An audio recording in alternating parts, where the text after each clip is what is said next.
is a joke. So the government decided to impose 20% tax on interest earned for time deposit. Anong ibig sabihin yan? Kunyari nagbukas ka ng time deposit. Nagpasok ka ng 10,000 pesos.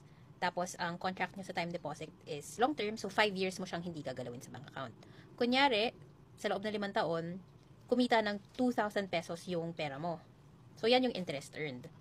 Dati, makukuha mo to ng buo after finance charges of the bank. Ngayon, papasok na yung gobyerno. Kukunin nila yung 20% ng earnings mo sa time deposit. So, imbes na 2,000 yung makukuha mo, ang mauwi mo, 1,600 na lang. So, bakit ganun? Nagpasa ng CMEPA, ang napakagaling nating government officials. Ito yung mga involved. Itong dalawang to ang lead authors.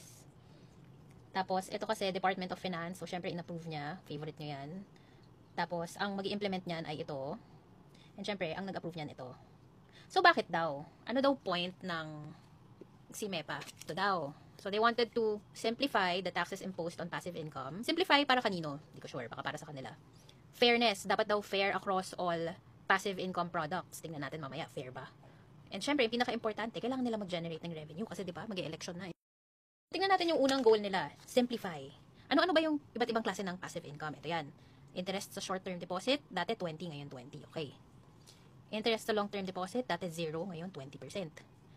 Foreign exchange deposit, so kung may dollar account ka, or yen, dati 7.5, ngayon 20% na. Dividends, hindi gumalaw. Royalties, hindi rin gumalaw. Capital gains, hindi rin gumalaw. Capital gains sa real estate, hindi rin gumalaw. Sabi, kunyari, nagbenta ka ng bahay, hindi naman gumalaw. Prizes, kunyari, nanalo ko sa loto, hindi rin gumalaw. Is it simple for me as a taxpayer? I don't think so. No, it's not simple. Is it fair for me as a taxpayer? No. Why? It's not fair because Filipinos are just learning how to save. Filipinos are just discovering how to get passive income through entry-level products like time deposit.